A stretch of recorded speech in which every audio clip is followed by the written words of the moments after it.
CDB, CDI, IPCA, FGC. Se você está entrando agora no mundo dos investimentos e ainda se sente confuso na hora de decifrar essa sopa de letrinhas toda e como isso impacta nos seus investimentos, vem comigo que hoje a gente vai te ajudar a decifrar tudo isso de forma simples e prática. Vamos nessa?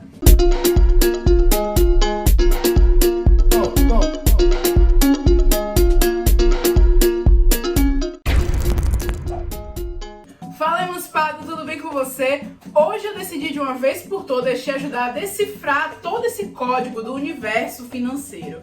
E para isso eu decidi dividir em categorias. Vamos começar pela categoria que mais afeta a rentabilidade e o crescimento do seu dinheiro, os indexadores. Então pega papel e caneta que vem comigo que a gente vai decifrar de forma simples, rápida e muito objetiva todas essas siglas e você vai entender de uma vez por todas como é que elas afetam o seu dinheiro. Vem comigo! Bom, galera, se você já pegou seu papel e sua caneta, a gente vai começar com os indexadores. Os indexadores são como um fermento de um bolo, então são eles que determinam o quanto o seu dinheiro vai crescer naquele investimento. São eles que determinam a rentabilidade e os ganhos do seu dinheiro. Por isso é muito importante conhecer cada um deles. E a gente vai começar com aquele que é um dos mais importantes indexadores, que é a Selic. A Selic é a taxa básica de juros da economia e ela define muita coisa. Ela é definida pelo Copom, o Conselho Monetário Nacional, que se reúne no mínimo 8 vezes por ano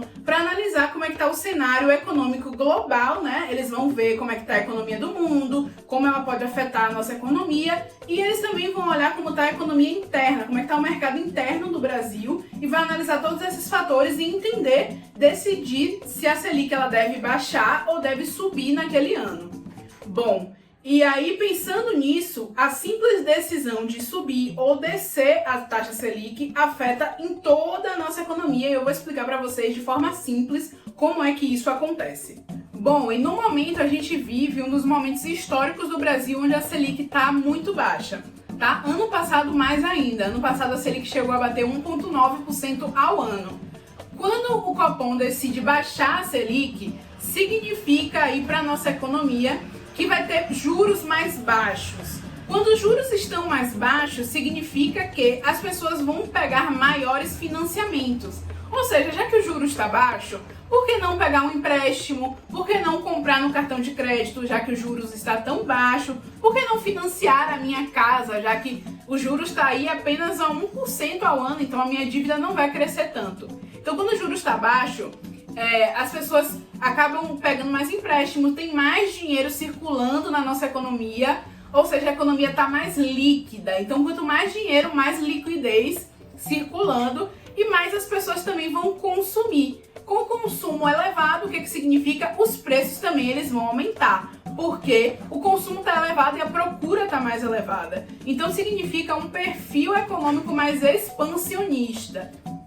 Mas aí, quando o Copom decide que a Selic vai subir, como foi esse ano, agora a Selic subiu de 2 para 2,5 ao ano. Significa o quê? Selic subiu, mais juros estão mais altos. Então a pessoa vai dar o quê? Vai dar uma segurada, eu não vou pedir tanto dinheiro emprestado, eu não vou financiar minha casa agora porque os juros estão altos.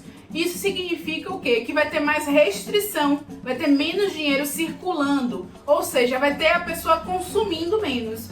Menos consumo significa o quê? Que a procura diminuiu pelos produtos, então os preços também eles vão diminuir para poder incentivar as pessoas a consumirem. Isso significa uma política econômica mais restritiva, visando a diminuição dos preços. E aí a gente vai entender por que o Copom fez isso. Porque a gente está vivendo uma inflação alta, os preços estão muito altos e a gente está vivendo uma pandemia, uma crise sanitária, uma crise econômica global. Então a gente precisa ser um pouco mais restritivo nesse momento.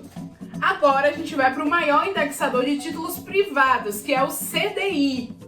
Muita gente já viu aí em plataformas, em financeiras, como a Nubank, o PicPay, a PagBank, que é a conta do PagSeguro, todas elas colocam lá, aqui o seu dinheiro está rendendo 100% do CDI, 150% do CDI.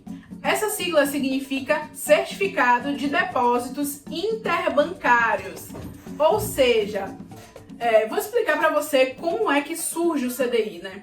Primeira coisa, os bancos todos os dias eles precisam fechar o dia com o caixa positivo, tá? Isso é uma determinação do Banco Central. Mas aí tem um dia que determinado banco teve mais saques do que depósitos, ou seja, mais pessoas tiraram dinheiro da conta do que depositaram. Então esse banco ele vai fechar o dia em vermelho, mas ele não pode fazer isso. Então o que ele vai fazer? Ele vai lá bater na porta daquele banco que está fechando o dia em verde e vai dizer: amigo, por favor, me empresta um pouco de dinheiro para poder fechar o meu caixa em positivo. E aí fica parecendo que eles competem entre si, mas na verdade os bancos eles acabam cooperando um com o outro para que no final do dia todos acabem com o saldo positivo. E aí ele vai lá e pede dinheiro emprestado para o banco A para ter o saldo positivo. Esse banco ele fala: claro, amigo, eu te empresto sim o meu dinheiro. E aí ele vai e empresta. Mas eu preciso que você me dê uma garantia de que você vai pagar esse dinheiro de volta.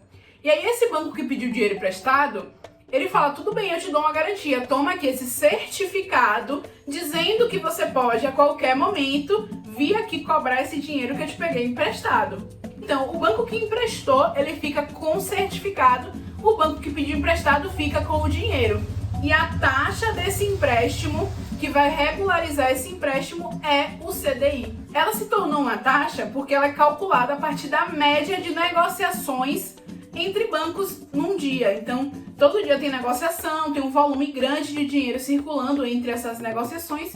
Então, vai ter uma pessoa que vai lá e vai ver a média e vai taxar. Bom, a média de tarifa que eles cobram um do outro é essa aqui. Geralmente, ele acompanha muito a Selic, tá? Porque tanto o banco pode garantir para o outro que vai devolver o dinheiro com certificado, ou ele pode garantir também através de títulos da Selic. Um exemplo, eu sou um banco, você vem me pedir dinheiro emprestado. Eu vou falar: beleza, eu te empresto, mas eu vou tirar esse dinheiro da Selic. Esse meu dinheiro estava investido na Selic, é a minha reserva de emergência, é um dinheiro que eu tô ali para os gastos que podem acontecer a qualquer momento.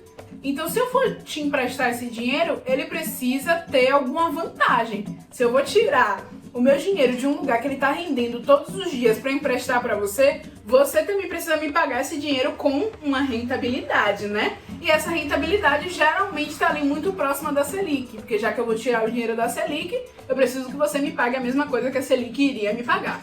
Então, está sempre muito próximo o CDI da Selic. Segue o bonde porque o terceiro indexador, mas não menos importante, é o IPCA. O IPCA, para quem não sabe, é o Índice de Preços ao Consumidor Amplo. E esse índice, ele é medido pelo IBGE, tá? O IBGE vai lá, bate de porta em porta e vai medir esse índice de preços ao consumidor amplo. Ele significa o quanto a nossa inflação real impactou na nossa vida durante aquele período de tempo, tá, gente? Porque sim, existe uma meta, né? Tem a Selic meta, Selic over, o quanto a nossa economia pode variar no ano, mas o IPCA é o que realmente determina como aquela inflação foi sentida pelas famílias. Então tem um conjunto de itens que o IBGE vai medir o quanto aqueles itens que são fundamentais para as famílias, geralmente alimentação, gasolina e etc., o quanto eles variaram durante o ano. E o IPCA é tão importante porque ele é o indexador que mais vai definir como foi a inflação naquele ano, né?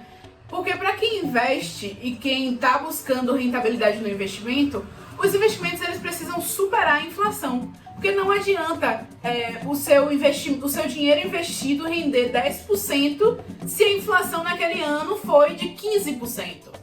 Isso significa que o seu dinheiro ele está perdendo poder de compra. Porque quando você colocou o dinheiro no investimento, você guardou o dinheiro lá, né? Beleza. Mas aquele dinheiro ele comprava uma determinada quantidade de coisas.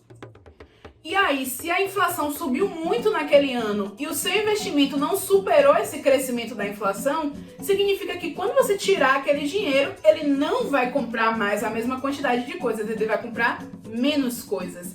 Significa que o seu poder de compra, ele diminuiu. Quando a gente fala de IPCA, a gente está falando de uma taxa que ela precisa ser alcançada pelos nossos investimentos. porque os nossos investimentos eles precisam sempre superar a inflação, senão a gente vai estar sempre perdendo dinheiro naquele investimento. O que vai te fazer perder dinheiro é justamente os investimentos não superarem a inflação. O que não acontece com o Tesouro IPCA, por exemplo, que é um investimento que é indexado da taxa IPCA, do índice IPCA. Porque quando você coloca o seu dinheiro no Tesouro IPCA, significa que quanto mais o índice IPCA cresce, mais o seu dinheiro cresce junto com ele. E assim ele consegue acompanhar o ritmo de crescimento da inflação. E finalmente chegou o momento onde a gente vai falar sobre o que mais interessa aqui, que são os investimentos. Já que eu já falei sobre os indexadores, que são aquilo que determina a rentabilidade de um investimento, eu vou falar agora dos investimentos que estão ligados a esses indexadores. Já que a gente já começou falando dele, vamos falar sobre o Tesouro Selic, que é um título público que está indexado à taxa Selic. Ou seja, Selic subiu, o Tesouro Selic vai subir também. Selic caiu, o Tesouro Selic vai cair também. Então significa que você colocando o seu dinheiro lá no Tesouro Selic, ele vai render todos os dias um pouquinho para que no final do ano ele tenha rendido exatamente igual à taxa Selic. Ou seja, a taxa Selic dá 2,5 ao ano, o seu investimento no Tesouro Selic, o seu dinheiro, vai render exatamente 2,5% ao ano. O segundo investimento é o Tesouro IPCA. Como eu já falei um pouco anteriormente, o Tesouro IPCA também é um título público emitido pelo Tesouro Nacional e ele vai render de acordo com o índice IPCA daquele ano específico em que você está investindo. O Tesouro Direto é uma forma de investimento, é um programa que o Tesouro Nacional criou junto com a B3 para poder você, investidor pequeno, investidor, acessar os títulos públicos e ter acesso a investimentos que são baratos e que também são bastante seguros e rentáveis para o seu dinheiro. Então, quando você investe o seu dinheiro no título público, você está investindo no Tesouro Nacional. Por exemplo, quando o Tesouro Nacional ele abre um título público para investimento, para investidores como eu e você, ele está captando dinheiro para financiar, por exemplo, a criação, a construção de uma estrada, de uma escola, de um hospital. Então, sempre que você investe seu dinheiro lá no título público, você está emprestando dinheiro para financiar as obras comuns do governo. E isso é seguro? Sim, é o investimento mais seguro que existe, porque é o risco país. Tipo, um banco ele pode quebrar, embora isso seja muito difícil aqui no Brasil, porque a gente tem uma economia ainda muito financeira. Então, um governo que incentiva os bancos, que dá ajuda para os bancos não quebrarem. Então, isso é muito difícil de acontecer no Brasil, mas é bem possível que um banco quebre. Mas é quase impossível um país quebrar, porque o governo ele vai e vem. Entra um governo, sai outro, mas o país ele permanece. Então sempre vai ter um país com aquela obrigação de te pagar o seu dinheiro de volta com os juros que ele prometeu no início. Então sim, é 100% seguro você investir no seu país através do Tesouro Nacional, do Tesouro Direto. Agora a gente falou dos títulos públicos que estão ligados a esses indexadores, a gente vai falar dos títulos privados que também estão ligados aos indexadores. O CDB é um título privado emitido pelos bancos e eles rendem de acordo com o CDI. Bom, os bancos ele tem essa taxa, que determina a rentabilidade dos empréstimos entre bancos. Com o CDB, que é o Certificado de Depósito Bancário, não seria diferente. Um CDB é um título privado emitido pelo banco para poder captar recursos do investidor para poder financiar as suas atividades comuns. A atividade comum do banco é o quê? Emprestar dinheiro a juros, financiar casas, apartamentos e etc. Então, quando um banco ele abre um CDB, ele está abrindo para você investir e financiar as atividades dele.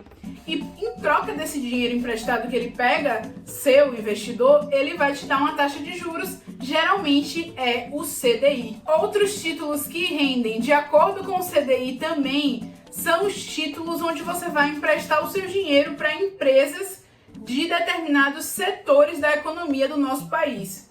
E aí temos o LCI, LCA, CRI, que é o CRI, e CRA, CRA. LCI são letras de crédito imobiliário. LCA, letras de crédito do agronegócio. A mesma coisa para os CRI e CRA, certificado de recebimento imobiliário, certificado de recebimento do agronegócio. Sempre que você investe numa letra de crédito ou num certificado de recebimento, você está investindo indiretamente nesses setores da nossa economia. Geralmente empresta dinheiro para o banco emprestar dinheiro para essas empresas que estão buscando financiamento para as atividades do setor imobiliário ou do agronegócio. Construção de shopping, por exemplo, no setor imobiliário, para insumos do agronegócio, para compra de maquinário e tudo mais. Então, sempre que você investe numa letra de crédito ou num certificado de recebimento de alguma dessas duas áreas da nossa economia, você está emprestando dinheiro para o banco e o banco vai emprestar dinheiro para as empresas desse setor que estão buscando financiamento. Então, essa rentabilidade geralmente ela está atrelada também ao CDI, porque passa pelo banco, o banco que intermedia essa relação entre investidor e empresa. E aí, como premiação por você estar investindo em setores que o governo considera importantes da nossa economia, esse investimento no LCI, LCA, CRI, CRA são investimentos isentos de imposto de renda. O que nos leva à terceira categoria, os impostos. E a gente vai falar sobre IR, que é imposto de renda, e sobre o IOF, imposto sobre operação financeira. Então vamos lá falar de imposto? A gente precisa saber o que a gente está pagando na hora de investir, não é mesmo? Vamos lá falar de imposto. Para a gente que está tratando de investimento, a gente tem dois impostos básicos. O primeiro imposto básico é o imposto de renda, tá? Ele geralmente vem ali no investimento como IR. Esse IR ele varia de 25% a 15%. 25% é a maior alíquota do imposto de renda e 15% é a menor alíquota do imposto de renda. A cada investimento, o governo vai dar uma mordidinha no seu dinheiro. Mas fica tranquilo que essa mordida não é em cima do dinheiro todo, apenas em cima da rentabilidade do seu dinheiro. Então, antes de sacar o dinheiro do investimento, vai ter essa mordida do leão. E essa mordida ela varia de acordo com o tempo que você passa com o dinheiro investido. Quando você coloca logo no início, a alíquota é 25%. Por isso, eu indico não tirar o dinheiro rápido do investimento. Quando você começa a investir, eu indico que você deixe no mínimo o dinheiro investido por 1 ano. Ou no mínimo do mínimo por 6 meses. Porque depois de 6 meses, a alíquota ela baixa de 25% para 15%. Colocando em termos práticos, vamos dar um exemplo. Se o seu dinheiro rendeu R$10 no período em que ele ficou investido, o imposto de renda, o IR, vai comer de R$2,50 a R$1,50 desses R$10. Se você tirar em menos de 6 meses, ele vai comer R$2,50. Se você tirar depois de 6 meses ou 1 ano, ele vai comer R$1,50 apenas dos R$10 que o seu dinheiro rendeu. Mas lembre-se, essa mordida é só em cima do que você ganhou, então não existe desvantagem. O segundo imposto, que também é super básico, mas também extremamente importante, é o IOF, Imposto sobre Operação Financeira. E ele geralmente é cobrado quando você realiza alguma operação de crédito, como financiamento de um imóvel, quando você pede um empréstimo, quando você manda dinheiro para o exterior, quando você compra e vende títulos do mercado financeiro, quando você também usa o seu cartão de crédito, o seu cartão de débito, saca dinheiro, ou seja, basicamente é um imposto cobrado em cima de qualquer operação financeira. E vale lembrar, para quem é investidor, o IOF é cobrado sempre que o indivíduo faz uma operação de compra e venda de títulos num período inferior a 30 dias. E essa taxa ela varia de 0,38% até 6,38%, galera. É muito dinheiro, enfim, é uma bad. E quanto mais volume de dinheiro, como eu falei, maior será a alíquota, então fique ligado. Sempre olhe o seu extrato bancário e fique ligado no IOF que você está pagando, tá? Sempre busque formas de reduzir e até tentar aproximar o máximo de zero o seu IOF, conversando com o seu gerente de banco e tentando negociar isso. E finalmente vamos para a última categoria, os seguros. Essa é a categoria queridinha dos investidores E para essa categoria de seguros nós temos o FGC. É uma sigla muito comum e ela significa Fundo Garantidor de Crédito. E ele significa que o seu dinheiro ele está sendo assegurado, tá, por uma instituição. O FGC é uma instituição privada, mas sem fins lucrativos, que administra um fundo. Esse fundo é mantido pelas instituições financeiras que estão vinculadas a ele e o objetivo dele é garantir em até 250 mil o seu dinheiro parado numa conta bancária ou investido em qualquer título que esteja também disponível nessa instituição financeira. Caso aí a instituição financeira venha a quebrar ou a falir, você não perca o seu dinheiro que está lá parado na conta ou investido em algum CDB ou título privado daquela instituição financeira. O FGC ele garante em até 250 mil por CPF, por instituição financeira e até 1 milhão no total. Por exemplo, se eu tenho 250 mil investido no banco A, 250 mil investido no banco B e mais 250 mil investido no banco C, significa que eu vou ter cobertura de todos esses bancos até o limite de 1 milhão, caso todos eles resolvam quebrar, o que é quase impossível de acontecer, mas já vai te dando um panorama de que você tem essa segurança em até 250 mil em cada instituição. Quando você está investindo que ultrapassa esses 250 mil, geralmente a instituição bate na sua porta e fala, olha, você já precisa diversificar porque você já bateu o teto aqui nessa instituição e tal. E aí você vai e passa para uma outra instituição até os 250 mil e uma outra até 250 mil, enfim, no máximo 1 milhão no total que o Fundo Garantidor de Crédito ele pode te garantir caso todas as instituições venham a quebrar, que é um cenário mega caótico que eu acho muito impossível de acontecer, mas é importante que você observe que a sua instituição financeira ela esteja vinculada ao FGC para que o seu dinheiro possa estar protegido caso essa instituição venha a falir ou quebrar, tá bom?